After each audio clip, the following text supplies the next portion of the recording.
Hi there, everybody. This is Carrie Hamblen, the CEO and president of the Las Cruces Green Chamber of Commerce, coming to you again with another Zoom chat with one of our member businesses. We've got Catherine Wanek and Gary Harvell from the Black Range Lodge in beautiful Kingston, New Mexico.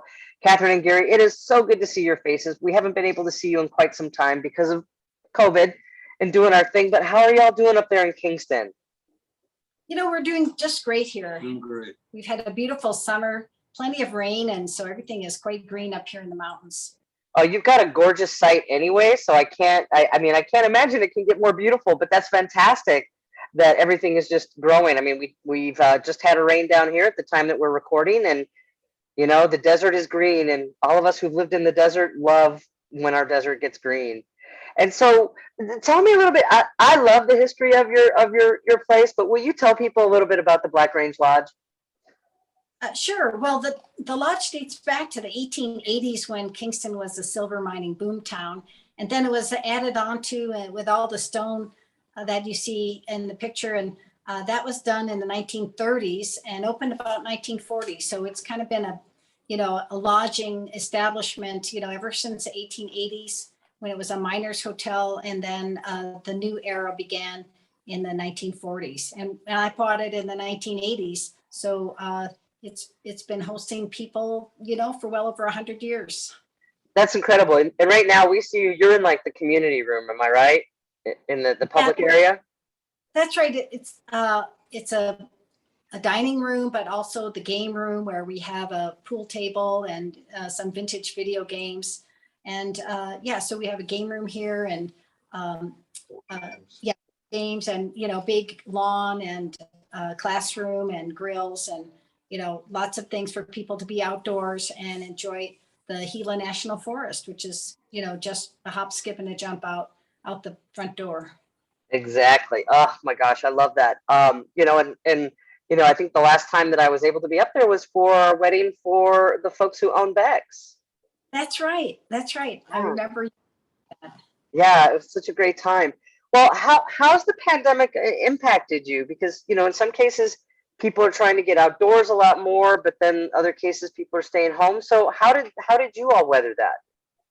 Well, fortunately for us, we like staying home because we like it where we are. But at first it was quite quiet and we pretty much shut down like everyone. But as an essential business, we observed the state guidelines and gradually reopened little by little. And then we did take the COVID certified training. And then in the spring of this year, we were vaccinated. So beginning about March, we started getting quite busy and ever since, and, it's carrying on. We're back to the state protocols and, we're just trying to stay safe like everyone. And yet we still love people. So we're having guests come visit us. Well, and you as a lodging business, I mean, there are certainly safety precautions that you have to take in terms of cleaning and interacting. So what are some of those things that you have to do? Well, mainly we, people are together in rooms when they are, we have a mask mandate. And then for breakfast, we stagger breakfast times so people don't have to be, in the same room at the same time. Also, our rooms are large and there's a lot of airflow. So we have multiple tables that are at least 6 feet distance. So, everything seems to work out pretty well. We do let our guests use the kitchen, but we of course sanitize, and then we don't have more than one guest party in the kitchen at any one time. So, and then we have a big outdoors. So so there's a grill outside. So a lot of times people are using that grill and staying outside. And so in those cases, we're as safe as you can be. Right. And, and it seems like a lot of these things are going to become kind of the norm for a while. As much as we'd love to be able to gather, the reality is probably not anytime soon. So it's good that you've got those things in place, and you've got a wonderful facility and location for people to be outside. And especially during this time, being outside has become more important to people now more than ever. And so it's great that you're able to accommodate that, and especially, gateway to the Gila National Forest. I mean, how lucky and how wonderful can it be? Yes, we feel really fortunate. As I said, we love where we live, and so it's not hard for us to stay home.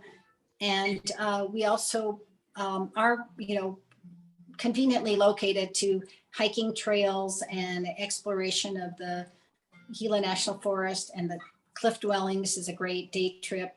Silver City, City of Rocks, Yeah. Truth and the hot springs there. So, and then even Hillsborough, which is just a little ways down the road, there's an outdoor farmers market on Saturdays and a pick and circle where people, General Store Cafe is a great cafe, and little winery, the Black Range Vineyards there. So they all are spaces. Yeah. And there's a great new museum it's reopened. So so there's still life here in the hills. And I've been to that cafe, and we know the people. I think we're mutual friends with the folks who own the Black Range Vineyards. And so how wonderful to just, what a lovely treasure that you've got where you're located. And one of the things that I think is really wonderful about this, and this is usually associated with Silver City, from my remembrance of when this event first started, but it was Pickamania. And you're hosting Pickamania this year up at your place, which seems perfect. Can you tell us a little bit about the history? Because it's been going on for quite a long time. Yeah, so in the 1980s, our neighbor Bill Bussman started Pickamania. It was a weekend party in his garlic shed, and he's a musician and luthier, and just really a wonderful, fun person to be around. And so he has lots of friends, and it became a terrific annual event. But after a while, it got a little too big, so they stopped having it, and then Silver City picked it up and started doing that in a park. But then it was a free concert, lots of great names that came for it, but then they stopped having it. So a couple of years after they dropped the event, we checked in with Bill, and he said yes. He gave us his blessing to do Pickamania here because we had built an outdoor pavilion, and now he's the MC, and his band, the Black Porch Blues Band, plays every year. Friday night is a blues night. Saturday is mostly roots and bluegrass, and then on Sunday we're kind of dedicating it to female performers. I mean, many men are playing as well, but bands that feature female vocalists and performers. And so that's our little, and we like to support the local bands too. So we have a number of local bands, as well as great players like national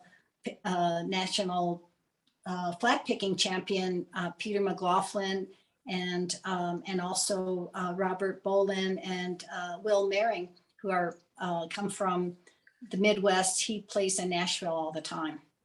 That's fantastic. I love your lineup. And and I have to say that I first met Bill when he made a custom-made mandolin for KRWG.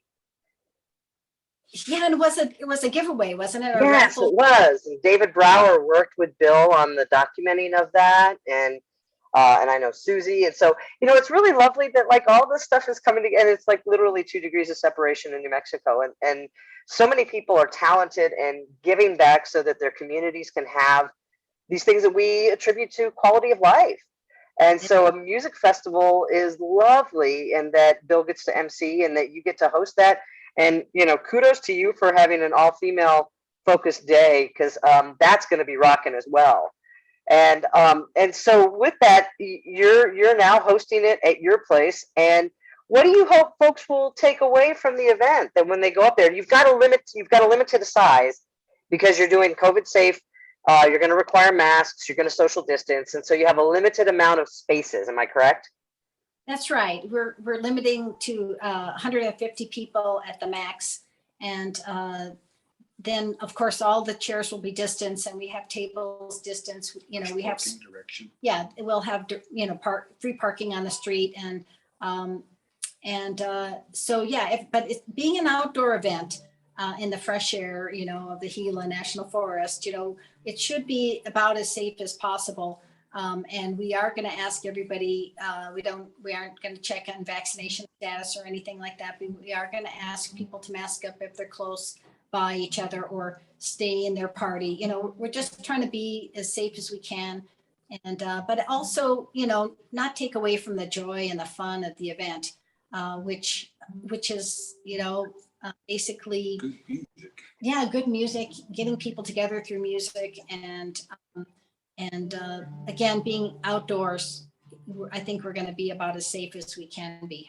Absolutely. Well, and you know, and tickets are really affordable. I mean, you've got either $15 or $30 tickets, and a 3-day festival pass is just $50, and so you can't beat that. That's right. And then we're going to have the wine bar. Black Ridge Vineyards will be, you know, we'll be offering beer and wine, and we might have a neighbor selling apple pies. On Sunday, we're going to have the Makers Market, you know, from Tier C, also an outdoor booths and so forth. And I really want to acknowledge the Sierra County Arts Council. They have been really supportive of this event, and they're, as you know, because of last year when we did Pickamania, we live streamed it, and because of a grant we got through Sierra Arts County, we were able to do that. So that's been, they've just been a great support for us. Oh, that's great. And that's, you know, that's one of the beauties of having an arts council, to be able to help support events like this. And so, you know, we have a special guest, though. We heard just a little hint of him off in the background, but he's going to play us out. Before we welcome him to the front of the screen, just to let you know, all the information about Pickamania is going to be in the text below. Also, if you want more information about Pickamania or about the Black Range Lodge, their contact information is below, and you can also find them on social media at Black Range Lodge. And I'm very excited about your event. I hope you take a lot of pictures. I'm not going to be able to go up there, but I'm going to be with you in spirit and cheering you on. And so let's keep that stuff going. And so let's bring our musical guest, Robert Bolin, who will be playing us out as we finish up the day today. He is one of the musicians that will be playing at Pickamania on September 10th, 11th, and 12th up at the Black Range Lodge up in Kingston, New Mexico. So let's bring Robert on. He's going to play us out. Catherine and Gary, it's always lovely to see you. I miss seeing you at our events, but we'll see you soon, I'm sure. I hope so, Carrie. Thank you so much. And really, thanks for the opportunity to share what we're up to here. And thank you, Robert. I might just camera, or no, Robert, just sit right here. Here we go. You guys can sit behind him if you'd like. Hi, Robert. Thanks for doing this. Hey, yeah, you bet. Yeah. Well, I've only been here one day and I'm already relaxed. Way down below where I was. There you go. That's a beautiful New Mexico air. It really is. This song, this tune there is a little thing I wrote a few years ago. And Eastland Dream, I'd like to play for you. That'd be great.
you so much, Robert. That was lovely to hear you. Robert Bolin is going to be one of the performers at the upcoming Pickamania Festival starting this Saturday, the 10th of September, running through the 12th up at the Black Range Lodge up in beautiful Kingston, New Mexico. Catherine and Gary, if you want to poke your heads over Robert's shoulder so I can say goodbye to all of you, it'd be lovely. Thank you so much for being here, and best of luck to you. And I hope you have a really successful event and that people enjoy the great outdoors and the wonderful music that you're going to have. Thank you so much. Thank you, Carrie. Thank you. So much.